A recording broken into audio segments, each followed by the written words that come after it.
Kang Deddy Mulyadi sejak menjabat Bupati Purwakarta sudah bertahun-tahun lamanya tuduhan kemusyrikan itu terus digaungkan. Bahkan bukan hanya tuduhan kemusyrikan, bahwa dikatakan Deddy Mulyadi ingin mengganti Assalamualaikum dengan Sampurasun, bahwa Deddy Mulyadi telah menjadikan Purwakarta kota santri menjadi kota penuh dengan kesyirikan, bahwa Deddy Mulyadi adalah penyembah Nyi Roro Kidul dan lain sebagainya. Tuduhan-tuduhan kemusyrikan itu yang tidak berlandaskan kepada dalil yang sahih, yang seluruh tuduhan-tuduhannya itu hanya berdasarkan asumsi dan ketidaksukaan semata. Ketika Rizik Syihab menuduh Kang Deddy Mulyadi adalah pelaku kesyirikan, pelaku kemusyrikan yang menjadikan Purwakarta yang tadinya kota santri menjadi kota musyrik, buktikan kepada saya satu saja orang Purwakarta yang dia beragama Islam lalu beralih menjadi penyembah daripada patung-patung yang dibuat oleh Kang Deddy Mulyadi. Tunjukkan kepada saya. Saya ingin mengatakan bahwa Purwakarta yang Anda tuduh sebagai kota santri yang berubah menjadi kota kemusyrikan, sesungguhnya Purwakarta saat itu di eranya Kang Deddy Mulyadi mampu melahirkan generasi-generasi emas yang mampu bersaing di dunia nasional maupun internasional. Begitu banyak lahir santri-santri yang bersaing di dunia sains maupun teknologi, yang bukan hanya dalam bidang agama. Pertanyaan saya kepada saudara Rizik Syihab, santri Anda sudah berprestasi seperti apa? Apakah Anda mampu melahirkan santri-santri yang menjadi ulama, menjadi imam-imam di masjid-masjid? Atau santri yang bersaing di dunia internasional? Tunjukkan kepada saya santri-santri Anda yang hebat dalam ilmu tauhid, ilmu alat, tasawuf, balaghah, ma'ani, bayan, tauhid dan lain sebagainya. Tunjukkan kepada saya. Bukankah dari seluruh upaya Anda hanya mampu melahirkan orang seperti Bahar Smith yang lisannya selalu mencaci maki, yang lisannya selalu berkata kasar, umpatan hinaan, cacian dan makian? Apakah itu bagian dari ajaran Rasulullah Muhammad SAW? Pertanyaannya, Bahar Smith sudah melakukan apa untuk mendidik anak santrinya? Santri Bahar Smith mana yang mampu berprestasi di dunia nasional maupun internasional? Tunjukkan kepada saya.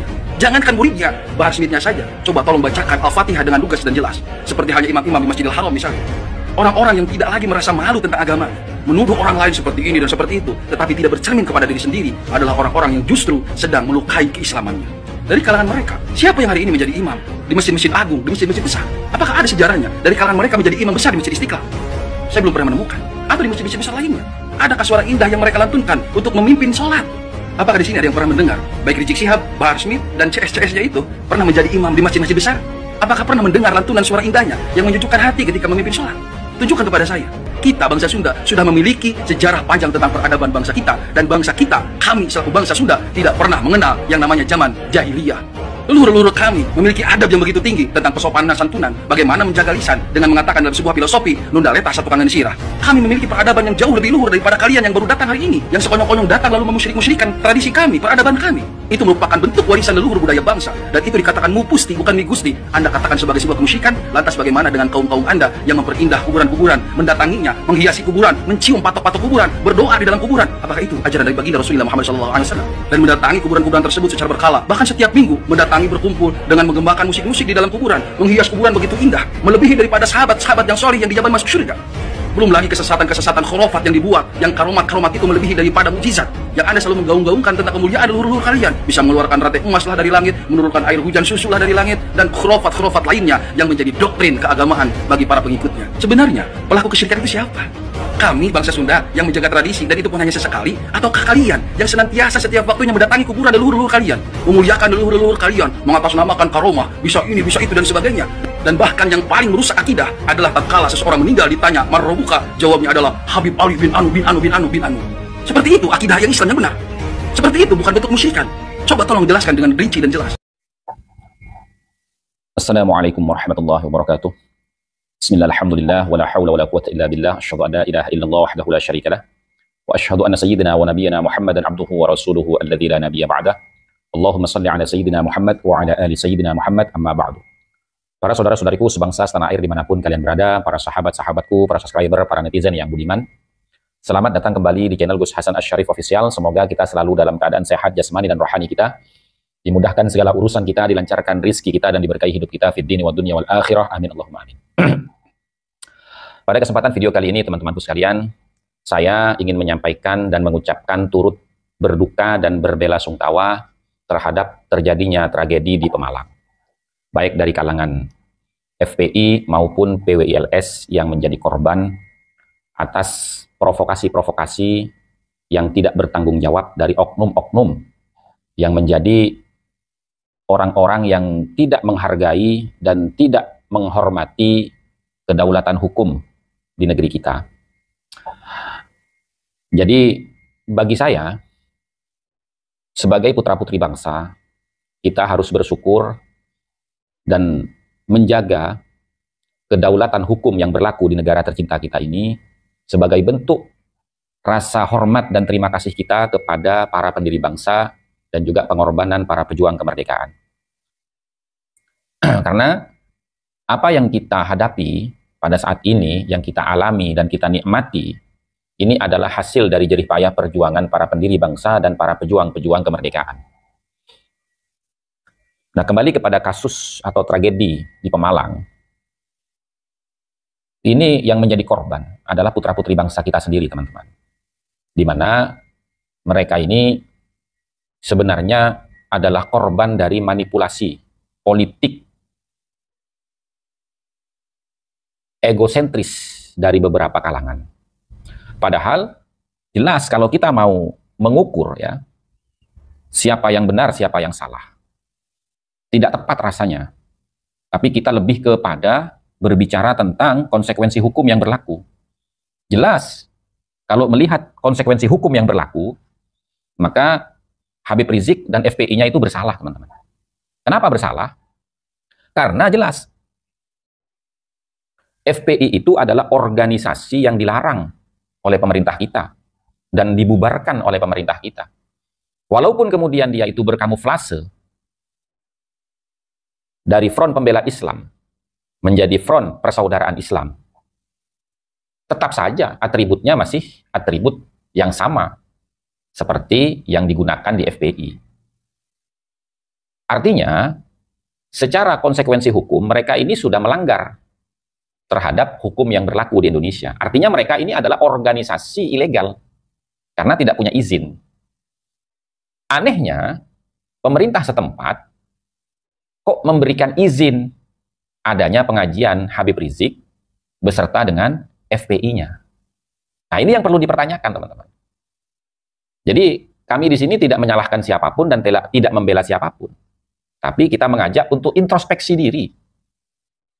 Introspeksi diri agar supaya bagaimana caranya putra-putri bangsa ini tidak bentrok secara fisik. Kita berbeda pendapat dalam narasi-narasi ilmiah, dalam argumentasi keilmuan, itu hal yang wajar karena itu bisa mengasah kecerdasan intelektual kita. Tapi bukan berarti lalu kemudian dijadikan sarana untuk memecah belah dan mengadu domba. Karena saya khawatir, teman-teman, kalau ini tetap dibiarkan saja, takutnya nanti kejadian seperti Rohingya itu terjadi, teman-teman. Karena mohon maaf, masyarakat ini sudah geram, sudah gerah ya dengan tindakan-tindakan provokatif, anarkis dari kalangan Ba'alawi. Dan saya mohon kepada para Ba'alawi ini untuk menahan diri. Jangan memprovokasi, jangan membuat gaduh dan menjadikan suasana menjadi semakin panas. Kalau Anda tidak mampu membantah argumentasi dari kelompoknya Kiai Imad, maka bijaklah di dalam bersikap. Jangan memprovokasi orang yang tidak mengerti tentang kaedah-kaedah isbat nasab. Anda ini punya hak yang dilindungi undang-undang untuk tetap percaya dan meyakini Anda sebagai zuriyahnya Nabi berdasarkan informasi yang Anda terima turun-temurun dari leluhur panjenengan semua. Tapi panjenengan akan dikatakan melanggar hukum ketika panjenengan itu memaksakan orang lain untuk tetap percaya terhadap apa yang panjenengan yakini. Karena orang lain pun itu punya hak untuk tidak percaya kepada apa yang panjenengan yakini. Karena Undang-Undang Dasar negara kita ini melindungi kebebasan berpendapat dan berekspresi. Kan begitu. Jadi, bagi saya, mohon kepada kedua belah pihak untuk introspeksi diri, menjernihkan pikiran, ya, kita kembali kepada ranah keilmuan, adu argumentasi. Bukankah Habib Rizik itu dahulu, 3 tahun yang lalu, sebelum Kiai Imad itu mempublikasikan hasil penelitiannya yang dituangkan dalam buku yang berjudul Menakar Keabsahan Nasab Habib di Indonesia, Habib Rizik pernah menantang, ayo kita adu argumen, adu data, menggunakan ilmu nasab. Jangan caci maki, jangan provokasi, dan lain sebagainya. Dan itu videonya masih ada, rekam jejaknya. Jadi jangan memutarbalikkan fakta. Jangan kita mencari siapa yang salah, siapa yang benar. Ini sudah terjadi dan korbannya adalah putra-putri bangsa kita sendiri. Sangat kita sayangkan itu, teman-teman. Mudah-mudahan ke depannya ini tidak terjadi lagi dan pemerintah dengan langkah sigap dan tegas ya mengambil keputusan untuk melarang adanya kajian-kajian yang provokatif dan cenderung ya merendahkan satu sama lain. Demikian dari saya, mudah-mudahan bermanfaat dan menjadi bahan renungan kita bersama demi keutuhan bangsa dan negara kesatuan Republik Indonesia. Wallahul muwaffiq ila aqwamit thoriq wa lakum minkum. Assalamualaikum warahmatullahi wabarakatuh. Analisis ini yang kita cermati, memang ini sebuah perencanaan. Bahkan mungkin bisa diduga ini perencanaan pembantaian atau pembunuhan. Gitu kan, Dan yang kami heran ataupun ditanya kenapa pihak kepolisian tidak mencegah. Ini hal yang lucu begitu kan. FPI adalah organisasi yang sudah dibubarkan, sedangkan kami organisasi yang legal, sah secara hukum, jelas ada ART-nya, jelas visi dan misinya. Jadi kekhawatiran mereka sehingga membranding kami PKI ataupun komunis. Padahal kalau runut dari sejarahnya, runut sejarah, kita buka sejarah, yang PKI itu, gembong-gembong PKI-nya itu adalah keluarga Rizik Syihab. Bentrok ini melibatkan dua kubu, pertama kubu pendukung Rizik Syihab dan kubu penolak Rizik Syihab. Saya coba mengidentifikasi video-video yang berkembang, tampak jelas sekali pendukung Rizik Syihab menggunakan batu, parang, pedang, celurit. Sedangkan kubu penolaknya yang diidentifikasikan sebagai Masa Perjuangan Wali Songo Indonesia dan Laskar Sabilillah hanya menggunakan tangan kosong dan sekedar menggunakan pentungan atau patahan gagang cangkul, itu pun oleh beberapa orang saja. Fakta ini bisa kita identifikasikan dari video-video yang beredar baik di grup-grup WhatsApp maupun di media sosial. Mengapa masa penolak Rizik Syihab walaupun jumlahnya lebih besar tidak menggunakan senjata tajam? Ini sebetulnya keberhasilan negosiasi antara aparat penegak hukum dengan massa. Perwakilan massa dan penegak hukum bersepakat untuk melakukan aksi damai menolak kehadiran Rizik Syihab di Pemalang dan tidak boleh membawa senjata tajam dikarenakan itu melanggar hukum. Kendatipun yang sangat disayangkan di kubu lawan justru tak terkendali ketika menggunakan senjata tajam. Padahal perbuatan menggunakan senjata tajam di muka umum itu sudah merupakan perbuatan melanggar hukum. Sekali lagi, saya sangat memprihatinkan atas kejadian ini semua. Hanya saja, kejadian ini tidak boleh kemudian dibiarkan berlalu begitu saja. Ada banyak hal yang harus kita antisipasi. Mengapa ini semua terjadi? Ada banyak hal yang mesti kita sadari. Mengapa bentrok ini sampai terjadi? Ini tidak lepas dari cara provokasi yang sering disampaikan oleh Rizik Syihab dalam panggung-panggung orasinya. Dia sering mengajak pendukungnya untuk perang, kemudian asah golok, asah celurit. Coba kita lihat jejak digital yang begitu banyak, di mana orasi Rizik Syihab di panggung ceramah sengaja untuk membangun motivasi bagi pengikutnya untuk melakukan kekerasan terhadap orang lain. Dari sekarang celurit asah semuanya sudah. Dari sekarang celurit, parang, badik, semua senjata yang kita punya siapkan. Dari sekarang celurit, parang, badik, semua senjata yang kita punya siapkan. Lawan mereka, habisi mereka sampai titik darah penghabisan. Allah Akbar. Bahkan kemudian Bahar Smith sampai menenteng-nenteng pedang di atas panggung, ngajak perang, ngajak tawuran. Nah, tradisi orasi yang sangat provokatif yang dilakukan oleh Rizik Syihab dan Bahar Smith ini membawa dampak. Ada publik Indonesia yang tidak berkenan dengan cara-cara seperti ini dan cenderung tidak terima dan bereaksi terhadap pantangan tersebut. Itulah mengapa pemerintah, dalam hal ini aparat penegak hukum, tidak boleh membiarkan cara-cara orasi Rizik Syihab dan Bahar Smith, karena itu sudah memenuhi unsur pidana, yakni penghasutan. Memenuhi unsur pidana, provokasi sebetulnya. Kan jelas sekali disebutkan angkat parang, bawa pedang, bawa basoka, sampai sedemikian rupa. Dan sekali lagi, jejak digitalnya sangat banyak sekali. Nah, inilah yang kemudian membawa dampak secara langsung terhadap publik Indonesia. Ketika seolah-olah dalam tanda kutip, aparat penegak hukum membiarkan provokasi yang berbalut pengajian dan sebagainya dibiarkan begitu saja. Mesti ada penegakan hukum agar kemudian tidak terjadi konflik-konflik di tengah-tengah masyarakat. Dalam ceramah dia mengakui kalau ya refleksinya itu sudah mencerminkan sosok dia siapa lah, Mas. Sosok dia siapa, dan Gus Dur sendiri sudah menegaskan atas pengakuan Rizik Syihab dalam sebuah ruang publik yang disampaikan oleh Gus Dur sebagai bentuk pengakuan Rizik Syihab sendiri kalau dia itu adalah sosok preman, Mas. Dan Gus Dur sendiri juga sudah tegas dalam sebuah pernyataan itu bagaimana sikap Gus Dur terhadap Rizik Syihab, bahkan dalam bahasa vulgar saya itu, kalau Indonesia ini pengen tentram, nggak ada huru hara, nggak ada provokasi, ya tangkap aja Rizik Syihab. Semuanya sudah mutawatir. Dan latar belakang Rizik Syihab semuanya udah tahu, keluar masuk dari penjara, keluar lagi, masuk lagi. Keluar masuk, keluar masuk. Keluar masuk, keluar masuk. Bahkan yang paling mengerikan, Rizik Syihab pernah ceramah agar mengasah celurit, mengasah parang. Itu ceramah yang sangat provokatif menurut saya. Dan masyarakat kita tahu, nggak suka ceramah seperti itu. Sehingga kalau ada masyarakat dalam konteks ini direpresentasikan oleh PWILS, melarang Rizik Syihab ceramah, itu sebenarnya representasi masyarakat yang tidak ingin gaduh sebenarnya, Mas. Masyarakat yang tidak ingin rame, masyarakat yang ingin bagaimana ceramah keagamaan itu tidak disimbolkan dengan simbol-simbol yang penuh provokatif, yang penuh adu domba.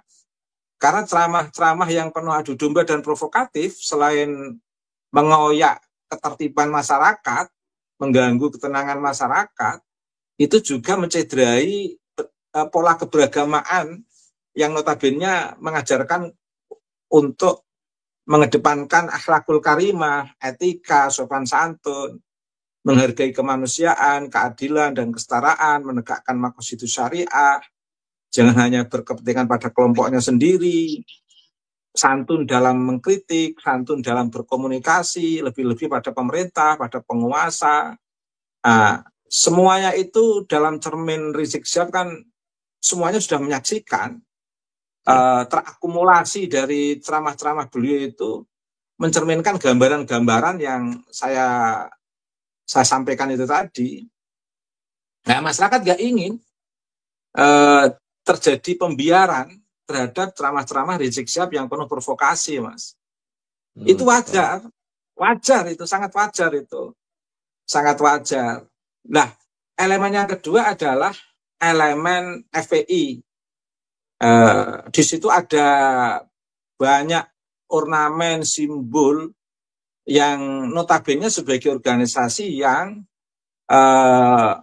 betul-betul diingatkan oleh pemerintah untuk melakukan laporan ulang, memenuhi perlengkapan. Jadi, kalaupun pemerintah dalam bahasa kasarnya tidak membubarkan, paling tidak ada syarat-syarat yang belum dipenuhi oleh FPI untuk sebagai organisasi yang sah di Indonesia ini, Mas. Masih banyak hal yang perlu lengkapi. Selain itu, sejarah panjang FPI itu juga semuanya tahu bagaimana perjalanan FPI dalam membentuk kesadaran kewarganegaraan. Dikatakan sebagai kekuatan civil society, ya kekuatan civil society yang bukan untuk membangun negara, tapi bikin gaduh negara. Semuanya ingin diselesaikan sendiri, semuanya semuanya diinginkan agar mengikuti pola arus kepentingan politik FPI. Itu kan nggak fair menurut saya, Mas, dalam konteks kehidupan berbangsa dan bernegara. Dan yang ketiga, elemen pihak kepolisian, Mas. Ini juga bermasalah menurut saya. Mengapa pihak kepolisian mengizinkan? Harusnya polisi itu tidak mengizinkan kegiatan apapun yang sekiranya menimbulkan kegaduhan. Masyarakat setempat itu, selain memang ada yang menginginkan Rizik Syihab untuk ceramah di situ, itu sebagian masyarakat yang lain tidak menginginkan. Oke, antara dua kepentingan yang berbeda, kalau memang yang diundang belum pernah punya masalah, tidak apa-apa, Mas. Ya. Ini persoalannya yang diundang itu orang yang pernah bermasalah. Bahkan menjadi tahanan kota. Pernah menjadi tahanan kota loh Rizik Syihab itu, Mas. Betul. Artinya dikeluarkan dari penjara, tapi dalam pengawasan. Belum lagi pernah menjadi tawanan penjara karena beberapa kesalahan sesuai dengan keputusan yang telah diputuskan oleh hakim. Nah ini, fenomena-fenomena itu seharusnya polisi waspada, antisipasi. Karena sebenarnya ada dua elemen yang cukup membahayakan. Sejarah membuktikan itu. Satu elemen tentang sosok Rizik Syihab, elemen yang kedua adalah tentang FPI. Masa polisi ingin menjadi elemen yang ketiga, menambah bikin konflik masyarakat? Nah, dalam kondisi apapun yang mengizinkan pihak kepolisian itu bisa diurus itu, bisa diusut itu, siapa yang mengizinkan, ada kepentingan apa? Kalau bisa pangkatnya dicopot itu, Mas. Ya, betul. Karena dalam kondisi apapun dia mengizinkan. Mengapa dua elemen yang memang sama-sama harus diwaspadai dalam konteks kegiatan keberagamaan yang menodai sistem keberagamaan, kemudian dia ikut-ikutan mengizinkan? Kalau dikatakan mengadu domba, pasti dia tidak mengakui, pihak kepolisian dikatakan mengadu domba itu. Tapi praktek di lapangan terjadinya konflik itu atas perizinan kepolisian, Mas. Meskipun pihak kepolisian tidak mengaku, tidak akan pernah mengaku kalau dia itu dikatakan pengadu domba. Tapi konfliknya itu karena diizinkan persoalannya, Mas. Coba kalau nggak diizinkan, nggak akan terjadi itu. Kayak di Banyumas itu bagus. Banyumas. Ya. Itu batal Pak ya? Itu batal ya? Kenapa? Itu batal tuh ya, Banyumas ya? Iya, paling tidak juga pihak polisi juga menemani untuk menurunkan baliho-baliho Rizik Syihab. Betul. Jadi sebenarnya pengawasan kota yang pernah diterima oleh Rizik Syihab ketika keluar dari penjara itu tidak hanya dibatasi oleh 100 hari atau 200 hari atau berapa hari lah saat itu, tapi juga selamanya sebenarnya, agar ada efek jera. Jadi seharusnya pihak kepolisian ini tegas, ini sosok yang memiliki masalah, punya latar belakang historis yang panjang yang seperti itu. Masa pihak kepolisian tidak hati-hati? Itu. Jadi dalam kondisi apapun polisi itu harus tegas terhadap latar belakang orang-orang yang memiliki kesejarahan yang cukup, dalam bahasa saya cukup tidak baik, Mas. Ya. Itu. Belum lagi simbol-simbol itu. Jadi dalam konteks, apalagi saya lihat di situ juga ada pejabat pemerintah daerah loh, Mas. Ya di ceramahnya ya. Iya, di sebelahnya Rizik Syihab itu saya lihat ada pejabat daerah. Siapa itu, coba diteliti. Tentu pihak pengadilan yang harus meneliti kalau ingin mempersoalkan masalah ini. Jadi kasus Pemalang itu jangan hanya dilihat pada konflik antara yang mencederai dan yang dicederai. Berapa luka dari pihak FPI dan berapa luka dari pihak PWI. Jangan hanya melihat itu, tapi harus melihat latar belakang pendukung. Karena kalau tidak ada latar belakang kan nggak akan terjadi fenomena, dalam bahasa saya itu fenomena as seperti itu, konflik horizontal seperti itu. Itu kan karena adanya pembiaran yang begitu mudah diberikan oleh pihak kepolisian, Mas.